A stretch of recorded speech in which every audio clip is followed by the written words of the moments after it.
Students and teachers from a school in Tsz Wan Shan needed hospitalization on the mainland after falling sick while on a study tour to Guangdong province.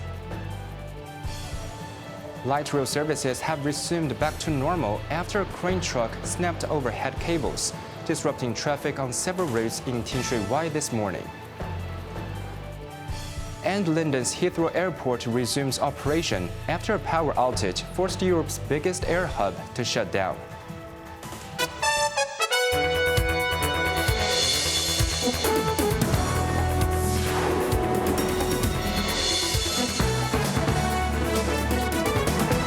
Good evening, you're watching Cable News. I'm Quentin Yang. Another group of secondary school students has fallen ill during a mainland study tour. The Education Bureau is following up the case. Jeremy Zhu reports. Around 120 Form 5 students from Poland Kok-Siling Ho-Yam-Tong College began their three-day study tour in Zhaoqing in Guangdong province on Thursday. The cohort came back to the SAR this afternoon at around 5 p.m. The school confirmed that some students and teachers reported vomiting and fever symptoms on Friday and were immediately treated locally. Their condition has since stabilized and parents have been informed.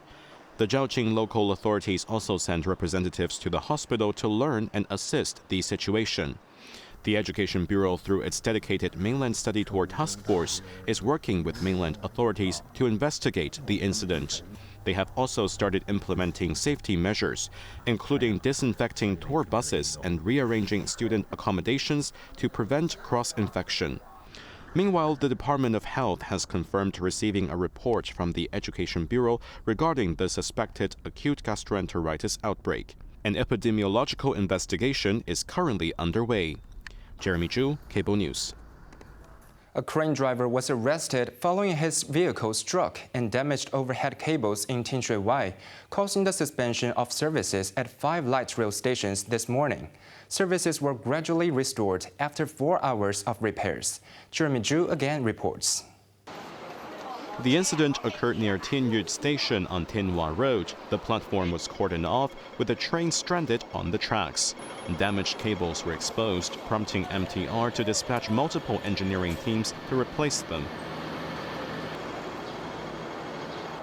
The crane, with its arm visibly damaged, remained parked nearby as officers measured and took pictures of the scene. The collision happened at around 7 a.m. when the crane was traveling towards Yunlong, when its arm, allegedly not properly retracted, struck the light rail cables. The driver reported the incident and passed a breathalyzer test. After primary investigations, officers arrested him on suspicion of driving a dangerous vehicle. Services at Tin Yut, Tin Sao, Tin Heng, Wetland Park, and Tin Yat stations were temporarily suspended, affecting 3 light rail routes. MTR arranged free shuttle buses for affected passengers. In January and July last year, similar incidents occurred in Tuen Mun and Yunlong, disrupting light rail services for 5 and 3 hours respectively. Jeremy Zhu, Cable News. A 35-year-old woman remains hospitalized in critical condition 2 months after undergoing a botched dental procedure at a private medical center in Central. The incident, now under investigation by health authorities, has raised urgent concerns over safety protocols in the city's private dental sector. The incident occurred on January 22nd at a clinic on Wandado Street, where the patient failed to regain consciousness after deep sedation. She was rushed to a hospital and remains in life-threatening condition. During investigation, the Department of Health found the clinic violated safety protocols, including poor medication management, lax infection control, and improper record keeping.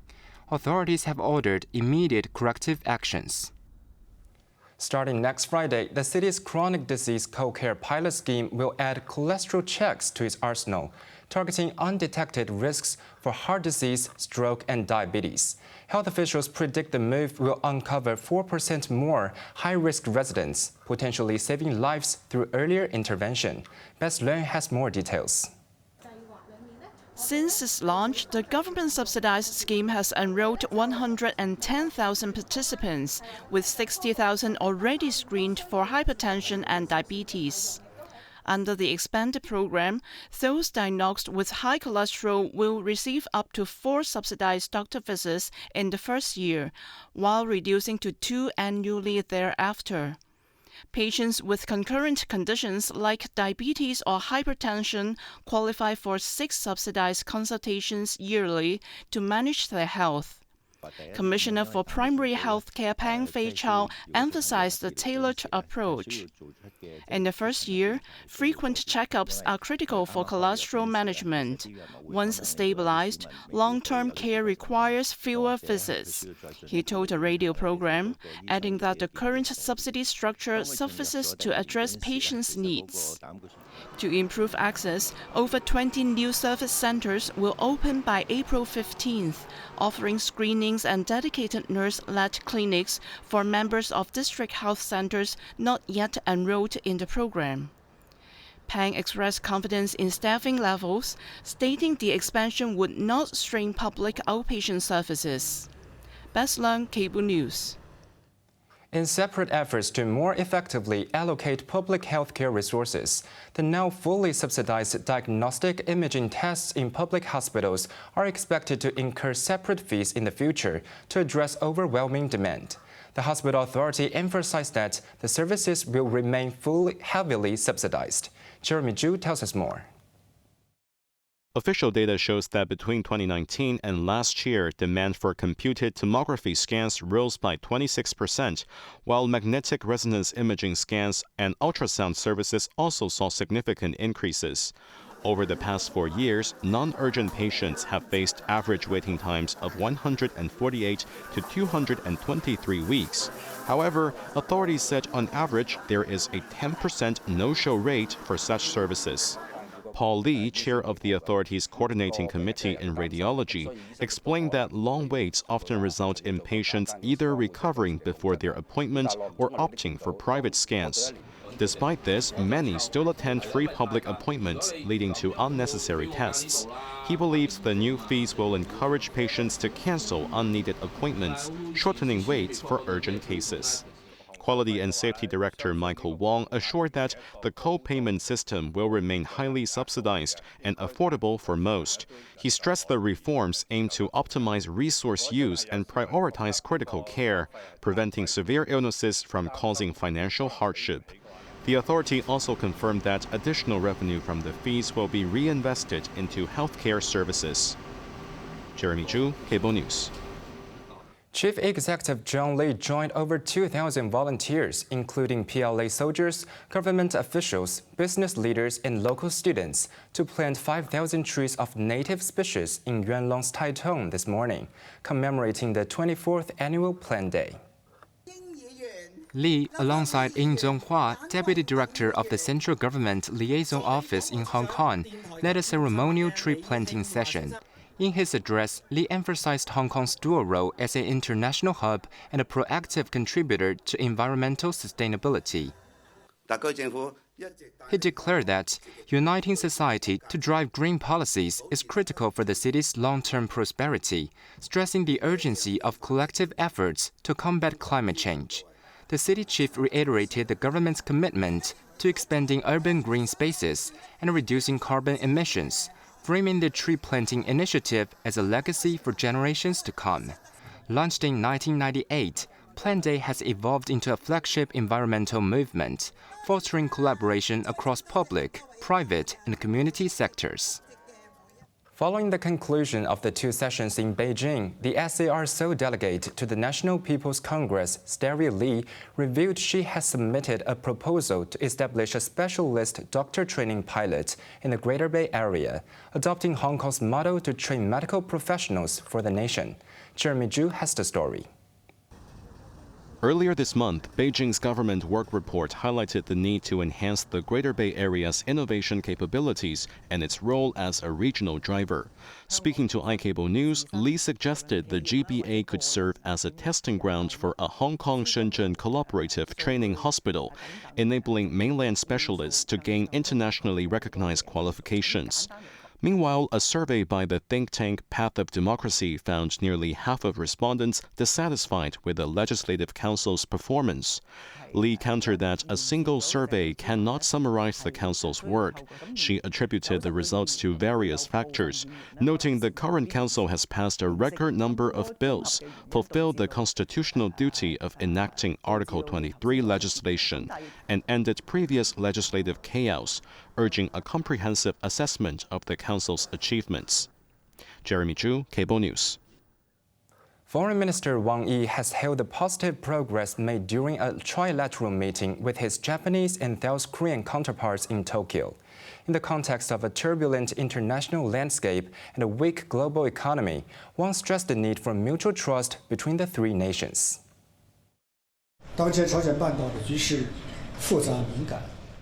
At a press briefing in the Japanese capital, Beijing's top diplomat warned that the current situation on the Korean peninsula is complex and sensitive. China is willing to work with all parties and the international community to jointly maintain peace and stability in the region, Wang added. He also stated that China, Japan, and South Korea will continue negotiations on a free trade agreement and enhance the stability of regional supply chains. The three foreign ministers also sought common ground in areas such as low birth rates, natural disasters, and cultural exchanges. Flight operations at London's Heathrow Airport are gradually coming back to normal after a power outage shut down the busiest air hub in Europe for almost 24 hours. Investigators said the fire at an electrical substation near the airfield, which caused the outage, was not suspicious, and there are no signs of foul play. Sachin Katvi reports. About 200,000 passengers worldwide were affected as flights were grounded at Europe's busiest airport yesterday. Inbound aircraft had to be diverted to other airports across Europe, leaving thousands stranded far away from their original destinations. Apologizing to travelers, Heathrow Chief Executive Thomas Wolby said the fire at one of the three substations crippled the power supply to the airport, and they had to shut down all terminals to restructure the flow of electricity and then get all systems up and running. This is unprecedented. It's never happened before, and that's why I'm saying it has been a major incident. Of course, everybody has been shocked, but all our procedures have been working the way they should. I hope people appreciate that we do not close down the airport unless we have severe safety concerns. That's why we do it, and that's what has happened today. Hong Kong flag carrier Cathay Pacific Airways cancelled 2 London-bound flights yesterday, and another departure heading to the British capital was asked to turn around after Heathrow authorities announced the closure. However, starting last night, all Cathay flights to London resumed normal, and affected passengers were rebooked on the airline's other departures. Sachin Katvi, Cable News.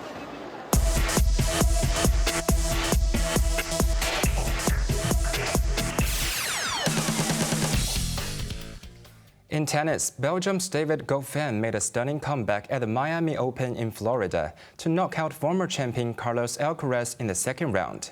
Sachin Katvi again has the story.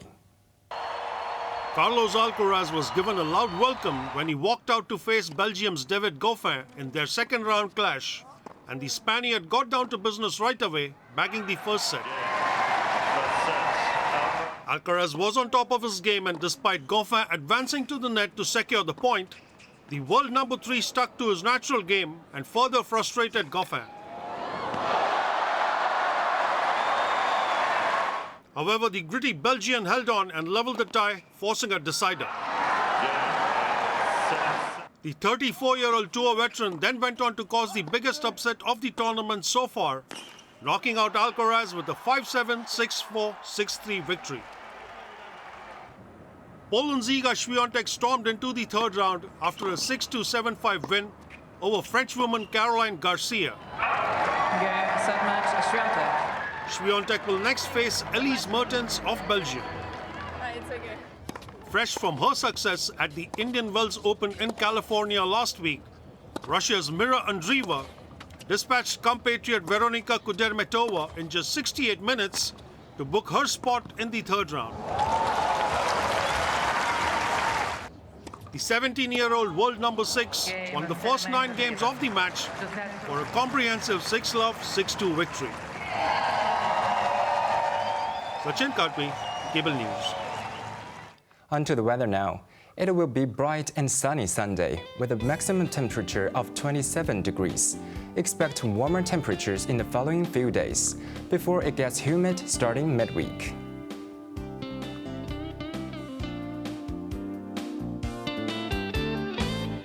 And that's our news tonight. I'm Quentin Yang. Thank you for watching and good night.